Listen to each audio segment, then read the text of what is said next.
I want you all to think for a minute about assumptions. What kinds of assumptions do you make about other people every day? What did you maybe assume about me before I walked on stage just now? You know, after reading my bio online, I would bet that many of you assumed that I'm gay. And that's absolutely right, I am gay. And while I'm not typically a fan of assumptions and stereotypes and labels, this one kind of makes me happy. It's refreshing. You see, my whole life, everyone has just assumed that I'm straight. Since the moment I was born, people presumed that, someday I'd like boys and marry a man, just like my mom. Nobody ever really asked me how I identified. They always just assumed that I was heterosexual, and they put me in a category, and that category became a closet. So in 7th and 8th grade, when I started to realize that I was gay, that's when the closet started to get really uncomfortable. I was terrified at that point in my life. And I actually brought with me today journal entries that I wrote at that time to show you exactly how I was feeling. This one's dated March 23rd, 2010. I'm ahead on homework, and I got cast as the part I wanted in the play. Last week was very good. I'm tired and I have a headache. I hope nobody reads this, but right now I think I might be gay. I'm scared. And then 2 months later I wrote, I just had a band concert. I don't know if I'm gay or not. I have a crush on a girl. I don't want to be gay. It will make life so much harder. However, I can't deny these feelings. It will all be okay, but how will I tell all of my friends? It's easy for me to chuckle a little bit when I read these entries now. These fears don't really burden me anymore. But you see, at the time, I was hearing all these stories about gay people getting bullied, gay people losing the support of their family and friends, gay people getting fired just for being gay, gay people committing suicide. Most days at school, I would hear people say things like, that's so gay, or don't be such a fag. Homosexuality seemed to imply negativity and shame. But I'll never forget this conversation that I had with my mom at that time. She said to me, if you ever hear anyone say, that's so gay, you have to stop them and say, what's wrong with being gay? Because you never know who in the crowd is gay and is listening and may feel hurt. So as a closeted teen, these words were very comforting. My mom was obviously an ally, and I felt more comfortable around her because of this. In fact, she was the very first person I ever came out of the closet to. And after coming out for this first time, you wouldn't believe it, but my initial plan was to stay closeted until I got to college. So there I could reinvent myself and start fresh.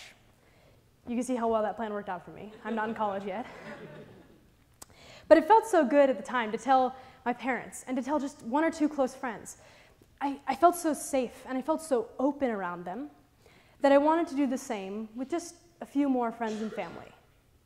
So 1 year after my initial coming out experience, I had, with a lot of difficulty, brought the total to 10 friends and 14 family members. That's 24 people out of 1.4 million or so living in San Diego. Baby steps. Now, the end of my sophomore year in high school marked a certain transition in this coming out process. So at that point, I had enough support from my friends and family that I felt ready to take a little bit of a bigger jump. So as the vice president of the Gay Straight Alliance, looking to support my lesbian, gay, bisexual, transgender, and questioning peers, I decided to come out of the closet to all of the staff at my school. I wanted to start a discussion with them about the issues faced by LGBTQ identifying students, and I wanted to show these teachers how important their support is to these students. Now, obviously, I was pretty nervous, right? I mean, not something that you do every day, come out to all your teachers. But so I wrote down exactly what I wanted to say on a sheet of paper, so when the time came, I could just read from the paper. And actually, up until the moment that I started that speech, I was contemplating whether or not I should go for it. But I had my Gay Straight Alliance advisor there with me. I knew she was by my side, and she was there ready to help me jump out if I needed her. So I stood at the front of this large room filled with about 80 teachers or so, and I'm talking about, we really would appreciate for you to help us in this day of action, and your support would mean a lot to these students. And then I get to the part in my speech where I have to say the words, I'm gay. And I physically couldn't do it. I just started to cry.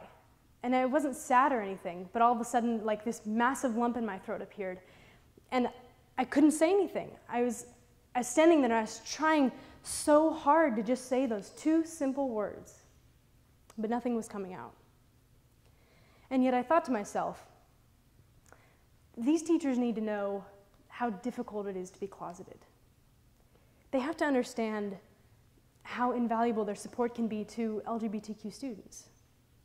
So I handed my speech to my advisor, and she read it out loud while I cried next to her. That day, she was my greatest ally. I couldn't have jumped out without her by my side. And from that moment forward, I had the attention of all the teachers. Slowly, they began vocalizing and visualizing their support for LGBTQ students. And the next year, my junior year, I continued with my own activism full force. So now I was leading campaigns on campus to try and create a more open and accepting environment for LGBTQ students. The fear that I once felt while I was entirely closeted, that's what I was battling at my school. However, after like a year and a half of this work, there was still kind of a stigma. There were so few openly LGBTQ identifying students. I was not even out of the closet technically at that point. I had only told, just some close friends. The vast majority of my peers didn't know. And I was thinking to myself, why don't people feel comfortable enough to come out? What's holding people back? And I thought, wouldn't it be great if somebody came out publicly and showed everybody that, hey, you know what, it's okay to be gay. Being gay is just another part of a person's identity, and that LGBTQ students are not alone. I mean, I already had the support of my parents, my friends, all the teachers, so why not me? I wrote an op-ed to my school newspaper in which I came out of the closet publicly, and I talked about the issues that I had faced as a closeted gay teen. I went for it, with my family and my friends backing me, and the mechanism worked really well. It was really well received. And now I'm living openly, and it's wonderful. I feel whole for the first time. I don't have to filter out any part of my identity. I can just be myself. I'm more comfortable at my school, and I do believe that other LGBTQ teens are more comfortable as well. And I think back on how this all started, why I felt comfortable enough to come out in the first place. And I'm reminded of the importance of allies in my life. Allies are straight folks who support people in the LGBTQ community. So my family, my friends, and the teachers when I came out publicly, my Gay Straight Alliance advisor when I came out to the staff, and my mom when I took that very first step. All of these allies gave me the strength and the confidence that I needed to move away from that fear back in 7th and 8th grade and move towards loving myself. So, if you are an ally, the LGBTQ teens in your life have to know. Even if you can't think of anybody who may need your support, they are there, and many of them are struggling.